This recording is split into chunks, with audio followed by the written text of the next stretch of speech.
Welcome on into the Sports on Tap Seattle podcast. Today, I am with you as always, Sammy, and with me is my older brother, George. Guys, if you're watching the podcast on YouTube, you probably noticed the sling. Done a couple podcasts like this. This will be the last slinged podcast of the Sling Man. His arm will be back on Monday.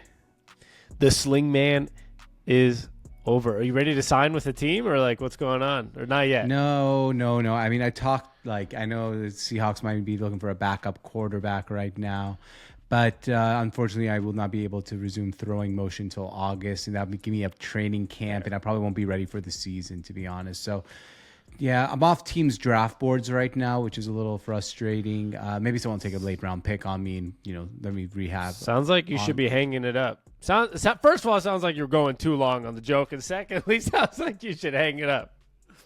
Oh, it's been hung up for a while, but just still holding out hope. I'm like Johnny Manziel. Like, you hear Manziel the other day was like, "Are your career over?" He's like, "Not until I say retire." You sound more like Cam Newton, actually. Cam Newton, yeah. I'm only going if somebody pays me $15 million. Well, buddy, nobody's gonna do that. So, best of luck. The last Sling podcast, and we have a lot of stuff going on. If you aren't watching on YouTube and you're listening on the podcast, if you're interested in YouTube, in the descriptions you can see it everywhere. As you guys all know, we have pretty much a Mariners portion every week, a Seahawks portion every week, and we have pages for each of them. So if you're listening on YouTube or on the podcast, go to the links in the description and you'll see which Mariners pages we have on what platforms, which Seahawks pages we have on what platforms, including YouTube, Instagram, Twitter, and all that good stuff. You're listening to the Sports on Tap Seattle podcast. I'm Sammy, and with me as always is my older brother, George. Your favorite place to be a fan of Seattle sports. Now let's get this party started. Tito, are you ready? Are you ready? You ready? Let's talk about some Seahawks football. This is recorded on a Wednesday afternoon. So if you're listening to this on Thursday or on Friday or whenever it may be, and some things feel like they were from a couple days ago or we're missing something, that is probably why. It's interesting. We are just coming off of, George, Bobby Wagner going to Washington to reunite with Dan Quinn, reunite with Ken Norton Jr. over there.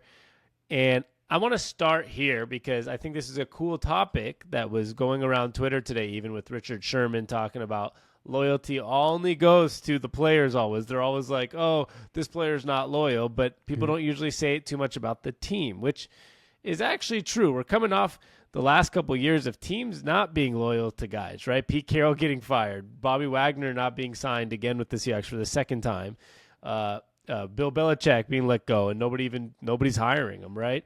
So the loyalty is kind of dead when it comes to teams, and it's just interesting to me because I feel like if this was a while back, we would have seen a guy like Bobby Wagner. 1 year, I think he got $8.5 million. The Seahawks definitely, if this was the Pete Carroll Seahawks, they definitely would have given him 1 year, $9 million, and been like, just stay one more year. Yeah, and I mean, it's an interesting topic. It really is, because at one point, I think Bobby Wagner led the NFL in tackles last year, right? He did. Or was in top. Yeah, he led the NFL in tackles last year. He did, but like 3 out of the last 5 years, I think, too. Yeah, and so it's not like he's washed up, but I think fans kind of want it both ways, right? They want the team to be loyal, they want the player to be loyal, and they also want to win. And I feel like sometimes loyalty comes in the way of winning. And I've always said, I'd rather let a guy out a year or two too early than a year or two too late. And I think it's a new regime. Mike McDonald has his guys that he wants to build a team around. Bobby Wagner is obviously not one of them. Now it is a weird one because, like I said, he did lead the league in tackles last year. So, I guess to you as a fan, right? Do you care about loyalty, Sammy? Because I'll tell you right here, I do definitely root for more loyal guys, right? Like a guy who spends his whole career in one city. I think it's really fun and cool, and it's actually great, right? Especially I feel like in the NFL, it's very, very rare, unless you're a quarterback. And in general, though, I think I care more about winning than the loyalty. I don't know. I totally get both sides of an argument. I'm just wondering where you're at. I think this is a weird conversation when it comes to Bobby Wagner because I don't think agree. this is a Bobby Wagner choice. So it's like, do I care about the loyalty? Sort of, if it's the player's choice, but like not really when it's not his choice, right? Like with Bobby Wagner, I'm sure if he was offered the same contract in Seattle, he probably would have just stayed in Seattle. So I'm sorry to let you stop you there. I meant more on the team side. Like, do you care about the team being loyal? Because I think you're right about that. I kind of phrased that wrong. I'm just saying it was because it was confusing because you're saying, do I care about loyalty? I love when a guy stays really long. Like, yeah, I do, but sometimes it's out of their choice. Like this Bobby Wagner situation, I feel like it's definitely not his choice.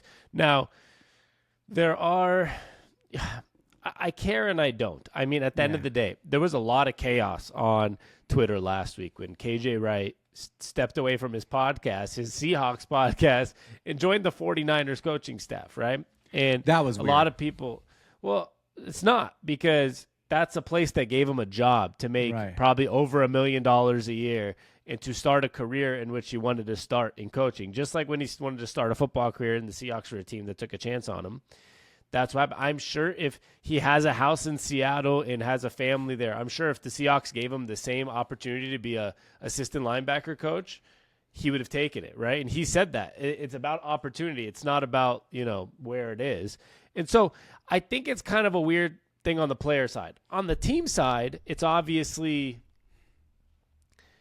yes, there's some situations where I think it matters and some I don't. I think in a situation like this, it matters a little bit, not that much, a little bit, because two things. One, new coach. Yes, it's still John Schneider making a lot of the decisions, but I'm sure Mike McDonald has a decent say, and they probably said this is not the direction we need to go, and they decided to move on. If it was Pete Carroll, Bobby Wagner's definitely back this year is how I see it. But the second part is it's a hard in between, because on this scenario specifically is we have no linebackers right now. And the market for linebackers has become very diluted, and there's not many of them. And so with this situation, I do care that the team wasn't very loyal, because I feel like he actually would have been one of our better options. But in general, do I care if teams are loyal? In all honesty, like you said, not really, if it's like the best choice to make our team better. Right. And so like it's kind of a selfish answer, but it's the truth. Yeah, right? I know. I totally agree. And here, let's go like a quick cross-sport reference. I know this is Seahawks pod and I'm wearing an NBA hat, so naturally I'm going to bring up an NBA team here, the Los Angeles Lakers. There's talks about them wanting to re-sign LeBron James and maybe to like a 3-year, $60 million a year deal at the age of 40-something years old. Now, go back about 10, 15 years ago, they gave Kobe one last big deal, and the team specifically said that we want the players to know in the future that this organization takes care of players of their own. And I think at some point in an organization, like we've seen the Seahawks now after Paul Allen has passed away, I don't know if they necessarily give a crap about taking care of their own 100%. And I don't know if that's going to be like something where free agents might not necessarily, they might look at it in a sense of like, hey, Seattle doesn't really take care of their own players. Players in the like they take care of them. Do you know what I mean? But like, I wonder if like that's something free agents do look at, like, hey, they would cut Bobby Wagner, now re-sign Bobby Wagner. What would they do to me? I don't know if it has anything to do with it, but just throwing it out there as a theory. Like, do you think that could ever like come back to haunt the team that we've gotten rid of Richard Sherman? We didn't like pay Sherman. Lynch got mad at the end of his career. He came back, but he went to the Raiders. Bobby Wagner. Like, there's been a bunch of guys. KJ Wright went to the Raiders for a year and came back to the Seahawks. Like, there's been a lot of players from that maybe we weren't completely loyal to. I don't know. I felt like that was it's a different era, right? Each era is going to kind of change, because I felt like with this era, you're right. There was kind of a point where it broke, like the loyalty thing. Earl Thomas gave the double bird walking. How did I forget that one? Yeah. Marshawn Lynch talking shit about Russell Wilson pretty much, like on podcasts, and he left for one more year, and KJ Wright left for 1 year. and Bobby Wagner left to the Rams for 1 year, and all these things happened. But then a weird turn happened where when Pete, the last 2 years, right, KJ Wright came back and retired a Seahawk to sign a contract simply because he wanted to do it with the Seahawks, and Pete Carroll and Bobby Wagner came back last year for Pete Carroll's last season.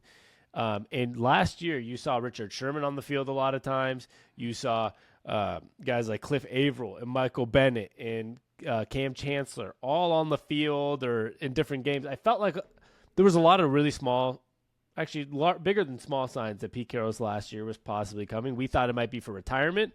It turned out he was fired, but it felt like those things were happening. But it was kind of like I feel like the bad vibe got erased about like the loyalty and stuff. And it seemed like the Seahawks had more guys than any other team where you had like reunions, right? And then except Russell Earl Thomas, Wilson, I think the double finger you mentioned was not going to ever come back to I think it was. reunite. I think there was. I don't think it was a double bird. I think it was some legal things off the field, Those as well. as well as Brandon Browner, who I believe's in prison still. So those guys were not making it.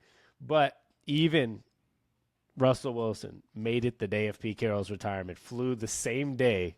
And he looked at Pete and said, only you could get like me and Sherman in the same room. Like Russell Wilson literally like was making fun of the drama that happened between him and Sherm, and like while also like thanking Pete Carroll, right? So it's like the culture was still there, and like that, oh my God, the Seahawks is a real family thing is there. Right. But now it's a new era, right? So I don't know what Mike McDonald's going to build. I don't know what, how like much they plan to be loyal. But that's where I think it would have been nice to see Bobby Wagner stay and have a piece of that old culture kind of be part of this Yeah, like bridging season. the old culture, the old regime to the new regime, like almost like a handoff. But instead, literally, like other than John Schneider being there, still, like it's a Tyler whole Lockett. new, and Tyler Lockett as well. Tyler Lockett, He was not on the Super Bowl team, so I think Bobby was the last guy from the Super Bowl team at all. yeah. I mean, you still got DK and Lockett and Geno. Like you still got guys from the old, but that was like like you said, the after Super Bowl. That was the new old. That's the new old. Yeah, like that's the Bobby middle. was the old. Yeah, so it's like a whole new like world now there, and Yeah. it's bittersweet, right? Like I mean, look, a lot of fans on X, not Twitter. It's gonna take me probably X, bro. It's X. on X are always like, oh, Bobby's leaving, it's so sad, and Pete's left, and it's so sad, and this guy left, it's so sad. But then all those fans during the season were looking for like, it's time to get rid of Pete, we need to start fresh. And so like I said, I think on our podcast last week with Cigar Thoughts was, you can't have your cake and eat it too. Like you got to choose one. And I think we chose the right route. Like this team was not going to win a Super Bowl how it was presently constructed. Let's restart, reshuffle the cards, and deal ourselves a new hand and just see how it goes. I think this is the right thing to do. It sucks because I love Bobby Wagner. Bobby Wagner? Yeah, Pete even Carroll? Bobby Wagner. Just restart the whole thing. Yeah, no, like literally restart the whole thing. Just restart it. Press the reset But button. see, my problem is I feel like we're not restarting the whole thing. We re-signed Leonard Williams. We have Bobby Wagner, Jackson Smith and Jigba, Tyler Lockett, Geno Smith, Kenneth Walker. We have a lot of the defense is the young guys and Leonard Williams, who's traded for midseason, but it's not a complete restart. This is Right. where where my fair. confusion is, because unless, which you never know, it still could happen. I'm going to say this. I'm not asking for somebody to take Geno Smith's job. I want this to be clear because I feel like that's a sensitive topic out there. Some people think Geno sucks. We need somebody else. The other half's like, how dare you mention Geno, another quarterback taking Geno's spot? Like, I don't know what's going to happen. I don't run the team. I'm just saying that John Schneider did say that he is not proud of the fact that they've only drafted 2 quarterbacks in his 12 or 13 years, whatever it's been, with the Seahawks. One of them was pretty good. Yeah, no, but he says he's not proud of proud of only drafting 2. I know. Yeah. So, but he that's the thing for them. For him, it doesn't matter if they're good or bad. he comes from the Green Bay Packers. You could have a generational talent like a Russell Wilson, like a Brett Favre, like an Aaron Rodgers. It doesn't matter. They're not proud if they're not getting the next guy ready. So he needs to – I have a feeling that no matter what happens, like he really wants to draft a quarterback this year. So maybe you never know what happens with the team. You never know. Maybe they trade up and try to go get a guy instead of drafting at 16th, go to the top 10. You never know what happens. Or maybe they have their guy at 16 in a Michael Penix or a J.J. McCarthy, or maybe in the second round a Michael Pratt or Spencer Rattler. You never know what they're actually thinking, and it might be a completely you said something new important. era. You said something very important. He comes from the Green Bay Packers. So that means like he knows that not necessarily drafting a quarterback in the first round or second round necessarily means he has to start day one, which is a huge, huge factor here, because we could literally draft a quarterback, Michael Penix Jr., in the early second round or first round, wherever he ends up going. Like, you know how these quarterbacks go. Sometimes when they slide in the draft, they slide deep. And when we get this quarterback, we might say, hey, why should we rush him in there to play? Like, we want this guy to be good 4 years down the line, not today.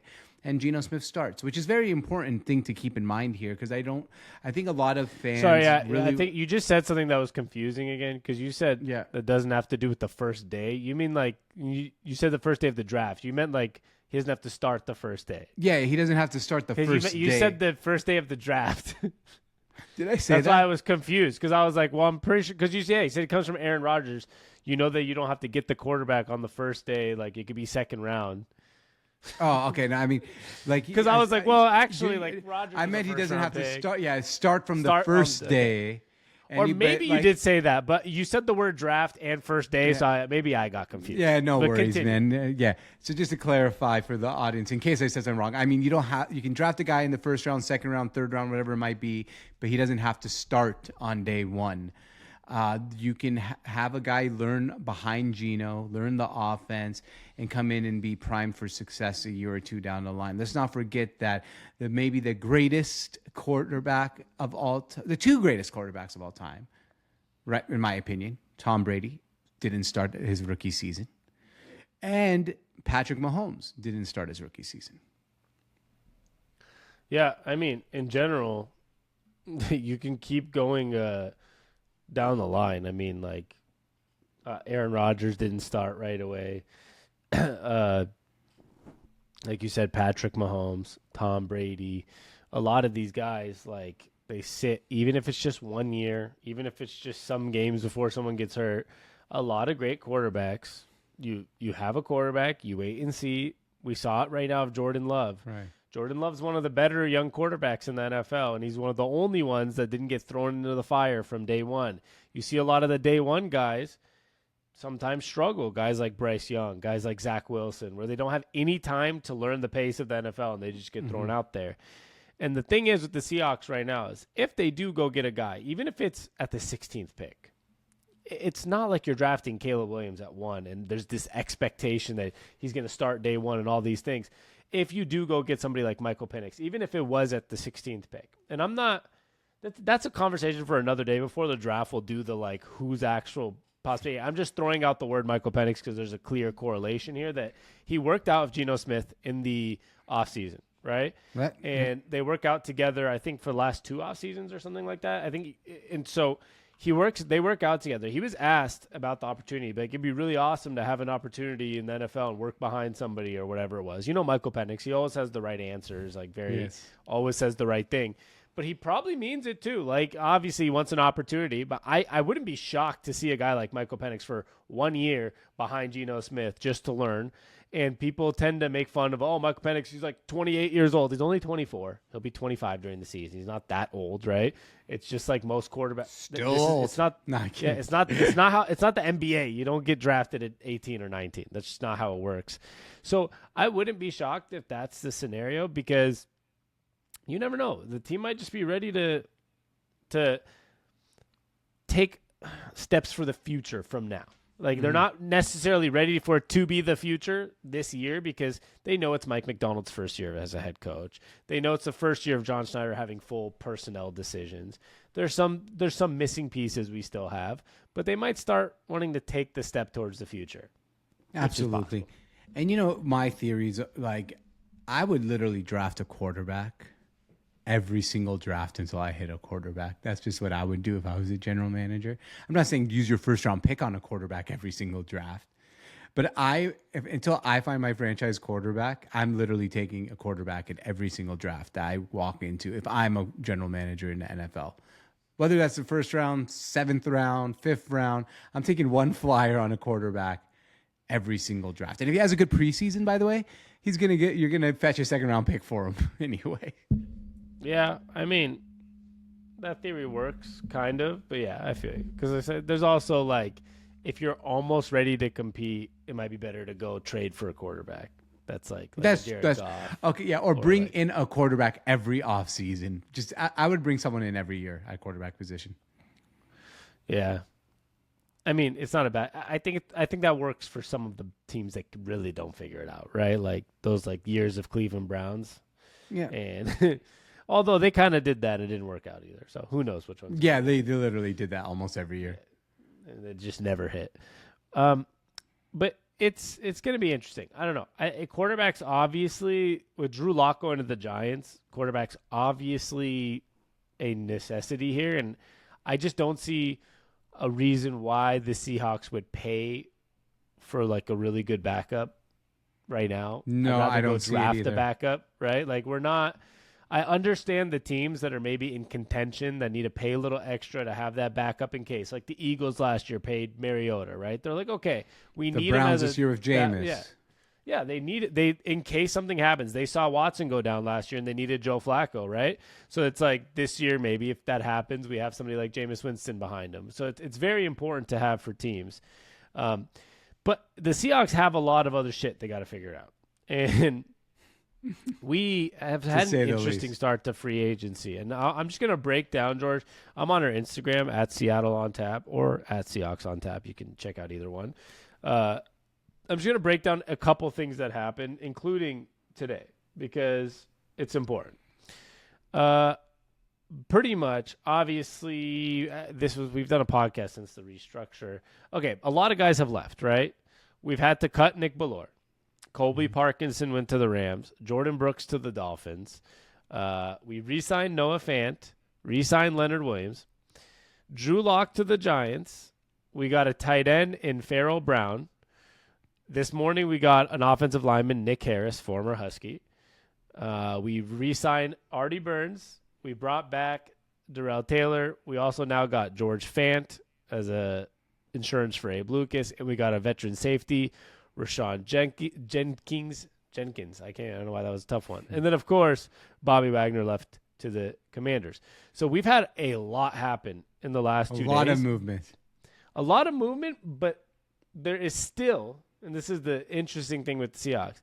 There is still a glaring hole at the linebacker position, a glaring hole at the safety position. Rashawn Jenkins is supposed to be decent.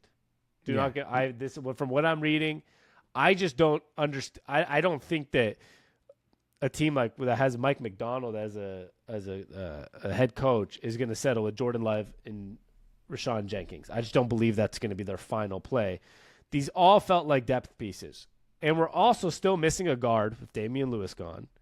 And center position still a question mark as well. So there is a lot of pieces that there was some frustration or a decent amount of frustration from fans on X, on Instagram, everywhere this weekend because of a lot of minimal holes filled for the Seahawks. And so I'm interested to see if they just have some really big, really interesting things up their sleeves, which is kind of what the Seahawks have done for the last 10 years with John Snyder there. But it feels like one of those guys, Bobby Wagner or Jordan Brooks, could have really just been our option at linebacker for those prices because I don't know who else is. I was surprised by the Brooks move personally.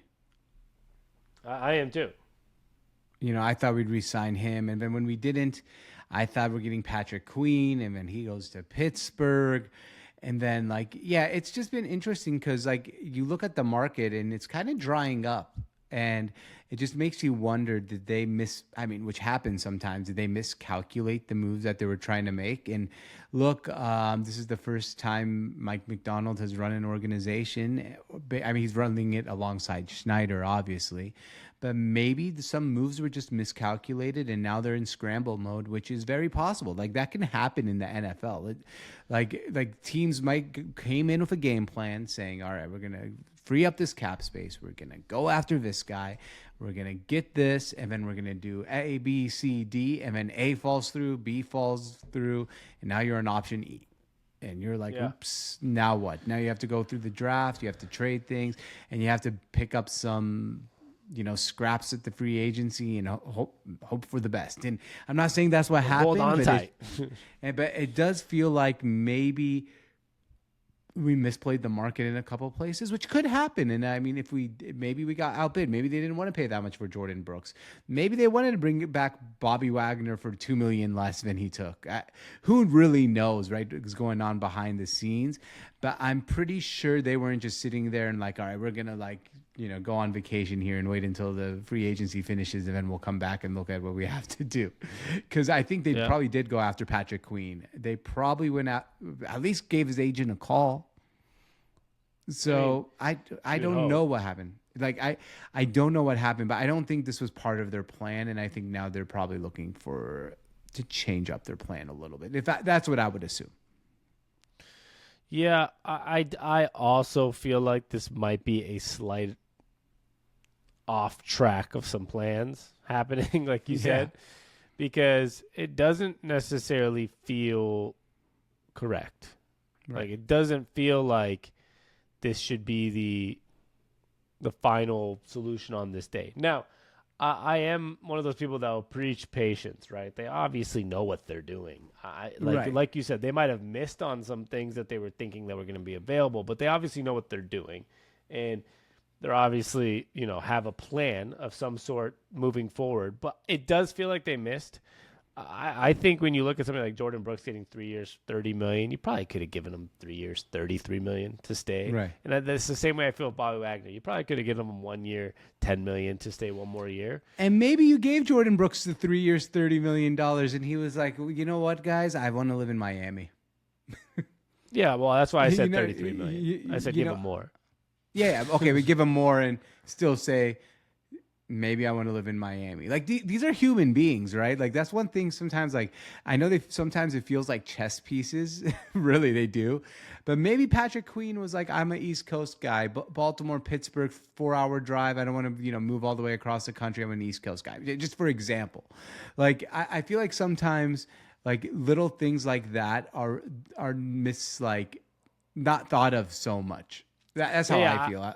I did see some comments these last 2 days, like in Twitter replies, people saying, well, maybe they didn't want to come here. Like, and it doesn't forget, like, maybe they don't like the city of Seattle. Maybe they don't like the weather. Maybe they don't like the coaching staff. Maybe they don't like their meeting with John Schneider. Maybe they didn't like the whatever it is, right? Or how far it is from where their family originally comes from. Maybe they wanted the team to wear the throwback jerseys for the rest of the year, and they won't do it.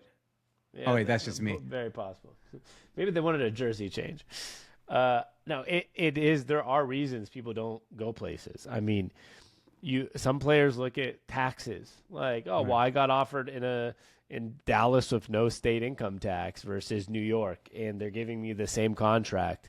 I'm going to go to Dallas, right? Like, instead, or even if the Cowboys gave me $2 million less, I'll go there for no state income tax. You never know. Maybe there's guys that get offered. Sammy? You know what's funny? Like, we don't even think about this sometimes, but people do, like, free agency. Maybe, I don't know. I haven't really, I'm just going to use Patrick Queen, for example, but I don't know much about his personal life. But maybe his best friend from his college team plays on the Pittsburgh Steelers, and he wanted to go play with him. Like, there are things like that we don't really, necessarily think about on the day-to-day that could lure someone to go from Pittsburgh to Seattle or from Texas to New York, like little things like that. So I don't know what goes on behind the scenes, but you never know these things. Yeah. Yeah, I mean, literally. That's why, like, where your family, like, how far is it from home? Can you make it on a bye week and go like spend some time? Can your family travel to each game? Like you said, like there's all these different little things that could be the reasoning behind things. Exactly. And money, like taxes or cost of living. Like Patrick Green might look at a house in Pittsburgh and be like, it's $500,000 for this mansion. In Seattle, it's $5 million, right? Like you never know how people think. New York, same way. Versus like that's why like if I got offered a $10 million contract with the New York Giants and I got offered a $7 million contract with the Cowboys, I might take the one with the Cowboys. Because I can buy a house in Dallas for $1 million. It's a mansion. No state income tax. Yes, that's what I was getting to. I already said it the last time, so I'll just give you a second example. And in New York, my money is cut in half. So it's like you never know how people think. And who knows what the Seahawks offered? Who knows if they did offer? It is a confusing time, and this is why sometimes we have to just sit back, shut up, and trust like the team what they're doing. Maybe they're not looking to be as competitive as we think they're trying to be this year. Like, and fans will hate to hear that, right? Like fans hate to hear that. Maybe they are saying our roster is a few steps away. We're not going to fix it this offseason. Let's not overpay some guys that we don't think are going to be here in 2-3 years. That's a very big possibility too. It's very even though we don't like to hear it, like hate that's to hear just it. a possible reality. Yeah, but we'll see. We need a safety. Maybe we're going to end up with, who knows, Justin Simmons. Maybe we do have some big moves up our sleeve. Maybe Did Simmons sign today, or did I just see a notification about him? So he's still available, or did he go visit someone today? Can you look that up for me? Because he probably visited. I think he's targeted by the Titans. Okay, that's what I saw. Yeah, there's a lot of guys. What's it called? That are doing visits and stuff. But there's still a couple guys like I'm looking at let me look at the safety tracker that are available, because there are some positions that we definitely need. The available safeties right now are Jamal Adams, Justin Simmons. Do you think Jamal Adams would be a viable option for the Seattle Seahawks? No. Budda Baker's not actually available because that was like an assumption. Eddie Jackson, Quandre Diggs. This seems like a potential where Quandre Diggs could come back on a cheaper contract for all we know. Which would be great. At a cheaper contract. Yeah. And so there's a couple guys available there, and then the linebacking positions, because I don't know if you know, we only got two guys at the linebacker position. Is Patrick O'Connell and Drake Thomas, I think. Mm-hmm. And so we need a linebacker, or two. Devin White's still available. Isaiah Simmons is available. I'm just trying to think about the ones that we'd be interested in. There's not that many available, so we got to make a move soon. Yep. Or we're gonna have to draft. And we need a guard. Linebackers. Yeah, we need a guard. We need a center potentially. Some of these are gonna have to come from the draft. Obviously, they're not all gonna be. They're not all gonna come from free agency. No, absolutely. So, we'll see what happens. I think we're going to be in a fine position. They know what they're doing, but we always end up being in a fine position with this organization. So I'm not too worried either. But it's going to be. I think it's going to be a lot. It's going to be a harder treasure hunt, just for lack of better words. Yeah, but who knows? I'm excited to see what ends up happening. Me too. Well, guys, I think that's all for today. You got anything else? No, not really. Because we might have to jump on some emergency. Yeah, I was gonna say for all we know. if something comes up, we'll be back to talk about it for sure. Yeah. So for those, whether you're listening on YouTube or on the podcast, you gotta be on the YouTube page. Sports on Tap Seattle podcast is here. We're gonna do Mariners and Seahawks stuff. It'll be labeled, sometimes Husky. It'll be labeled on the podcast, and it has a different color cover photo, so you'll catch that. But on the YouTube channels, like youtube.com/@Seattle on Tap, and we have an @Mariners on Tap and an @Huskies on Tap. You got to check them out, because we're essentially doing, we almost have 4 or 5 days a week of content, right? We're going to have 2 podcasts on the Mariners, 2 podcasts on the Seahawks, plus some content George makes, some content I make at least once a week each. And then when there's breaking news, the other day when we had when we re-signed Noah Fant and Leonard Williams, I made a video almost like an emergency podcast, 10 minutes, and I put it up on the podcast feed as well. So stay tuned. We're going to hopefully, from Monday through Friday, you're going to get 2 Mariners pods and 2 Seahawks pods on the YouTube channels and on the podcast feed. But subscribe to the channels and also subscribe here on these audio platforms because we might be dropping random breaking episodes if something happens, and there's other content coming your way. So I just wanted to throw that out there. Perfect. Well said. Yeah, go find us everywhere, basically, is what Sammy's saying. Yeah, and stay tuned for the podcast. That's the important thing. There's a lot of podcasts dropping, and sometimes we'll throw out maybe some of our clips from YouTube when it's a breaking one. I did that the other day with Leonard Williams and Noah Fant, and those will be shorter ones. But make sure you turn on your notifications, subscribe to everything, podcasts and YouTube, et cetera, et cetera. And we appreciate you guys. And remember, this is recorded on Wednesday afternoon. So if you're listening to this on like Thursday and something crazy happened, that's why you didn't hear us talk about it. Well, perfect. Giorgio, nice time with your last Sling podcast. Well, kind of, because we're about to record a Mariners on Tap podcast. So that'll be. I think that one might drop first, so this might be your last. Oh, okay, fair enough. I don't know which one's dropping first, actually. I don't know. We'll go through the same spiel on the next pod. All right, perfect. All right, much love. And, George, this is the Sports on Tap Seattle podcast. And you know what we like to tell the people? Hey, thanks for stopping by. See you next time.